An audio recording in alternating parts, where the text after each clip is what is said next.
నమస్కారం. ఈరోజు మనం ఒక నియోజకవర్గం కథను అంటే నెల్లిమర్ల తీర్పును డేటా ఆధారంగా లోతుగా విశ్లేషించబోతున్నాం. ఇది కేవలం గెలుపోటముల గురించి కాదు, ప్రజల తీర్పు వెనుక ఉన్న అసలు సందేశాన్ని, పాలనలో ఉన్న లోటుపాట్లను నిష్పక్షపాతంగా అర్థం చేసుకునే ప్రయత్నమిది. ఒక రాష్ట్రం యొక్క రాజకీయ గమనాన్ని అర్థం చేసుకోవాలంటే కొన్నిసార్లు మొత్తం రాష్ట్రాన్ని చూడక్కర్లేదు. కేవలం ఒక్క నియోజకవర్గంపై మన దృష్టిని కేంద్రీకరిస్తే చాలు. అక్కడి సూక్ష్మమైన విషయాలే మనకు పెద్ద చిత్రాన్ని చూపిస్తాయి. అందుకే మనం నేరుగా ఆంధ్రప్రదేశ్లోని నెల్లిమర్లకు వెళ్తున్నాం. ఇక్కడి ఓటర్ల నాడి ఎలా స్పందించిందో, వాళ్ళేం చెప్పాలనుకున్నారో చూద్దాం. మన విశ్లేషణ ఒక 6 అంచెలుగా సాగుతుంది. ముందుగా తీర్పులో ఉన్న అసలు సందేశమేంటి, తర్వాత క్షేత్రస్థాయిలో ప్రజల సమస్యలేంటి, మరి అంకెలు మనకు ఏం చెప్తున్నాయి, అసలు ఈ ఓటమికి దారితీసిన వ్యవస్థాగత కారణాలేంటి, వీటన్నిటిని పరిశీలించి చివరిగా కోల్పోయిన నమ్మకాన్ని తిరిగి ఎలా గెలుచుకోవాలి, దానికి సరైన ప్రణాళిక ఏంటి అనేది చూద్దాం. మనం గుర్తుంచుకోవాల్సిందేంటంటే, ఎన్నికల ఫలితం కేవలం ఒక గెలుపు లేదా ఓటమి కాదు. అది ఓటర్లు పంపిన ఒక బలమైన, స్పష్టమైన సందేశం. ఆ సందేశాన్ని మనమిప్పుడు జాగ్రత్తగా వినాలి, దాన్ని అర్థం చేసుకోవాలి. ప్రజలు ఏం చెప్పాలనుకుంటున్నారో మనం గ్రహించాలి. సరే, ఇప్పుడు పెద్ద పెద్ద వ్యూహాల నుండి నేరుగా ప్రజల జీవితాల్లోకి వెళ్దాం. వారి రోజువారీ కష్టాలు, వారి ఆకాంక్షలేంటో చూద్దాం. ఎందుకంటే రాజకీయాలు అంటే నేల విడిచి చేసే సాము కాదు. అది నేలతో, ప్రజల జీవనోపాధితో ముడిపడి ఉంటుంది. అక్కడే అసంతృప్తికి మూలాలు మనకు స్పష్టంగా కనిపిస్తాయి. ఉదాహరణకు తారక రామతీర్థసాగర్ ప్రాజెక్టునే తీసుకుందాం. ఏళ్ల తరబడి ఆ కాలువ పనులు నత్తనడకన సాగుతున్నాయి. సరిపల్లిలో భూములిచ్చిన రైతులకు అందాల్సిన నష్టపరిహారం ఇంకా అందలేదు. ఇవి కేవలం నీటి సమస్యలో, డబ్బు సమస్యలో కావు. ఇవి నెరవేర్చని వాగ్దానాలు. రైతుల గుండెల్లో ప్రభుత్వంపై మెల్లగా సన్నగిల్లుతున్న నమ్మకానికి ఇవి ప్రతీకలు. ఇక తీరప్రాంత గ్రామాల కథకు వస్తే, భోగాపురం, పూసపాటిరేగ మండలాలలోని మత్స్యకారుల జీవితం పూర్తిగా సముద్రంపైనే ఆధారపడి ఉంది. కాని ఫ్యాక్టరీల నుంచి వచ్చే కాలుష్యం వల్ల చేపల వేట దెబ్బతింటోంది. కనీసం తాగడానికి మంచినీళ్లు దొరకడం కూడా కష్టంగా మారింది. వారి జీవనోపాధి ప్రమాదంలో పడినప్పుడు వారి ఆందోళన ఓటు రూపంలో బయటికి రావడం చాలా సహజం. మరోవైపు చూస్తే యువత తీవ్రమైన నిరుద్యోగంతో వాళ్లల్లో నిరాశ నిండిపోయింది. భవిష్యత్తుపై భరోసా కరువైంది.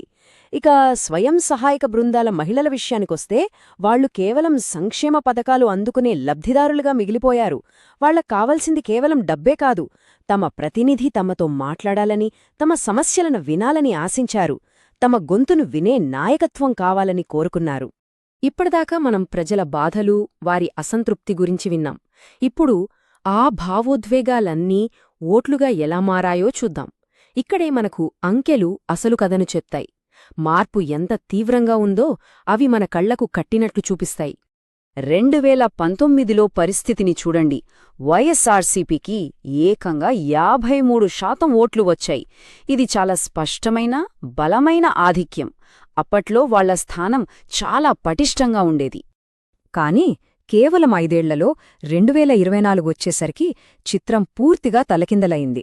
వైఎస్ఆర్సీపీ ఓట్ల వాటా 37% కంటే కిందకు పడిపోయింది. మరోవైపు జనసేన పార్టీ 57%కి పైగా ఓట్లతో ఒక ప్రభంజనాన్ని సృష్టించింది. ఇది మామూలు ఓటమి కాదు, ఇదొక రాజకీయ పెనుమార్పు.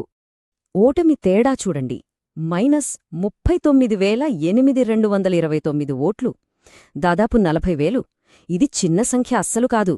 ఇది ప్రజల తీర్పులోని తీవ్రతను, వారి నిశ్శబ్ద విప్లవాన్ని మనకు చూపిస్తోంది. ఈ ఒక్క సంఖ్య వెనుక ఉన్న కారణాలను మనమింకా లోతుగా తవ్వాలి. ఈ బార్ చార్ట్ మొత్తం కథను ఒక్క చిత్రంలో మన ముందు ఉంచుతుంది. 2019లో దాదాపు 16% ఆధిక్యంతో గెలిచిన స్థానంలో 2024లో సుమారు 21% తేడాతో ఓడిపోయారు. అంటే మొత్తం ఓటర్లలో దాదాపు 37% స్వింగ్ వచ్చింది. ఇది రాజకీయాల్లో ఒక భూకంపంలాంటిది. ఇంత పెద్ద మార్పుకు కారణమేంటి? ఇక్కడ మన ఉద్దేశం ఏ ఒక్కర్నూ నిందించడం కాదు. ఓటమికి దారితీసిన వ్యవస్థాగత లోపాలను, ప్రక్రియలలోని వైఫల్యాలను నిశితంగా పరిశీలించడం. అప్పుడే మనం సరైన పాఠాలు నేర్చుకోగలం. ఓటమికి ఎప్పుడూ 2 రకాల కారణాలుంటాయి. ఒకటి అంతర్గత వైఫల్యాలు, అంటే పార్టీ వ్యవస్థలు బలహీనపడటం, ప్రజల ఫిర్యాదులను పట్టించుకోకపోవటం, కార్యకర్తలను దూరం చేసుకోవడం లాంటివి.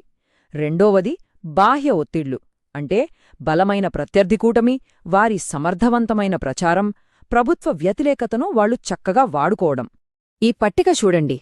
ప్రజల సమస్యల పరిష్కారంలో రేటింగ్ 5కు 1. కార్యకర్తల నిర్వహణలోనూ అంతే. క్షేత్రస్థాయిలో మారుతున్న సంకేతాలను, ముఖ్యంగా యువతలో పెరుగుతున్న అసంతృప్తిని పసిగట్టడంలో వ్యవస్థ పూర్తిగా విఫలమైంది. దీనికి అర్థం ఒకటే: క్షేత్రస్థాయి వాస్తవాలతో సంబంధాలు పూర్తిగా తెగిపోయాయి. ఈ ఒక్క వాక్యం చాలు. ఏ రాజకీయ పార్టీకైనా కార్యకర్తలే పునాది, వాళ్లే సైనికులు. వారి ఆత్మవిశ్వాసం, వారి నైతిక స్థైర్యం దెబ్బతిన్నప్పుడు, సరైన గుర్తింపు, ప్రోత్సాహం లేనప్పుడు వాళ్లు మౌనంగా వెనక్కి తగ్గుతారు. క్షేత్రస్థాయిలో పోరాడే సైనికులే లేనప్పుడు ఏ యుద్ధమైనా గెలవడం అసాధ్యం. ఈ ఆధునిక రాజకీయాల్లో ఇదొక అతిపెద్ద సవాలు.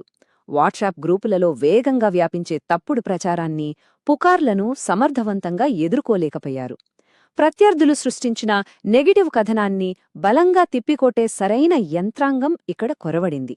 ఫలితంగా ఈ డిజిటల్ యుద్ధంలో వెనుకబడిపోయారు. సరే, ఇప్పటిదాకా సమస్యలను విశ్లేషించాం. ఇప్పుడు ముందుకు చూడాల్సిన సమయమొచ్చింది. జరిగిన తప్పుల నుంచి పాఠాలు నేర్చుకుని ప్రజల నమ్మకాన్ని తిరిగి ఎలా గెలుచుకోవాలి?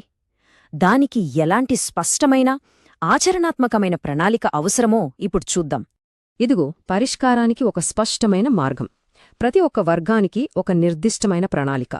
నిరుద్యోగంతో బాధపడుతున్న యువతకు నైపుణ్య శిక్షణ, సంక్షేమ పథకాలపై మహిళలకు మళ్లీ భరోసా ఇవ్వడం, ఎస్సీ, ఎస్టీ, బీసీ మైనారిటీ, మత్స్యకార వర్గాలు, ఇలా ప్రతి ఒక్కరి సమస్యలను నేరుగా గుర్తించి వాటిని పరిష్కరించే ప్రయత్నం వెంటనే మొదలుపెట్టాలి. ఇది మాటలతో కాదు, చేతలతో నిరూపించుకోవాల్సిన సమయం. కేవలం హామీలు ఇస్తే సరిపోదు. తక్షణమే 3 ముఖ్యమైన పనులు చేపట్టాలి. సరిపల్లి రైతుల గాయాలను నష్టపరిహారంతో మాన్పాలి. స్థానిక యువతకు అక్కడే ఒక నైపుణ్య శిక్షణ కేంద్రాన్ని ఏర్పాటుచేయాలి. మహిళల ఆరోగ్యం కోసం ఒక ప్రత్యేక బీమా పథకాన్ని తీసుకురావాలి. ఇలాంటి పనులు ప్రజలలో కొత్త నమ్మకాన్ని కలిగిస్తాయి. కమ్యూనికేషన్ వ్యూహం కూడా పూర్తిగా మారాలి. మధ్యవర్తులు లేకుండా నేరుగా ప్రజల ఖాతాల్లోకి చేరిన 1,60,000 కోట్ల సంక్షేమ ఫలాల గురించి స్పష్టంగా, గర్వంగా చెప్పాలి. అదే సమయంలో ప్రజలు తిరస్కరించిన నాయకుడి చిత్రాన్ని, నిందలు వేసే పాత రాజకీయాలను పూర్తిగా పక్కన పెట్టాలి. ప్రజలు పనిని చూస్తారు, వ్యక్తిగత ప్రచారాన్ని, ఆరోపణలను కాదు. ఇప్పుడు మనం ఈ విశ్లేషణ యొక్క అత్యంత కీలకమైన ముగింపు దశకు వచ్చాం. ఇది బహుశా కాస్త కఠినంగా అనిపించవచ్చు, కానీ తప్పనిసరి అయిన ఒక వ్యూహాత్మక నిర్ణయం గురించి ఇప్పుడు మాట్లాడదాం. ఇది అభ్యర్థి పనితీరుపై ఒక నిష్పాక్షికమైన నివేదిక. ప్రజలు అతన్ని అందుబాటులో లేని వ్యక్తిగా చూశారు. క్షేత్రస్థాయిలో తీవ్రమైన వ్యతిరేకత ఉంది. స్వంత పార్టీ కార్యకర్తలే నమ్మకాన్ని కోల్పోయారు. ఓటర్లు తమ విశ్వాసాన్ని పూర్తిగా ప్రత్యర్థి వైపు మార్చారు. ఈ పరిస్థితుల్లో అదే అభ్యర్థిపై మళ్లీ పెట్టుబడి పెట్టడం వ్యూహాత్మకంగా సరైనది కాదు. కాబట్టి మన ముందున్న డేటా ఆధారంగా మా సిఫార్సు చాలా స్పష్టంగా ఉంది. అభ్యర్థిని మార్చాలి. ఇంత భారీ ఓటమి, పూర్తిగా దెబ్బతిన్న ప్రజా విశ్వాసం తర్వాత పునరుద్ధరణకు కొత్త నాయకత్వం అత్యవసరం. పాత గాయాలను మాన్పి ప్రజలలో కొత్త ఆశను రేకెత్తించగల ఒక కొత్త ముఖం ఇప్పుడు కావాలి. చివరిగా ఒకే ఒక్క ప్రశ్నతో ముగిద్దాం. నాయకత్వంలో స్పష్టమైన మార్పు లేకుండా ప్రజల నమ్మకాన్ని తిరిగి పొందడం సాధ్యమేనా? ఈ ప్రశ్న నాయకత్వానికి, పాలనకు, ప్రజావిశ్వాసానికి మధ్య ఉన్న విడదీయరాని సంబంధాన్ని మనందరికీ గుర్తుచేస్తుంది. మీరుగూడా ప్రజల కేంద్రంగా నాయకత్వం వహించి మీ నియోజకవర్గాన్ని ఉన్నత స్థాయికి తీసుకెళ్లాలనుకుంటే blueprintstrategies.ai ని సంప్రదించండి. mgr@blueprintstrategies.ai కి ఈమెయిల్ చేయండి. లేదా 0802-420-4162కు కాల్ చేయండి. గుర్తుంచుకోండి, పర్పస్ బియాండ్ పాలిటిక్స్.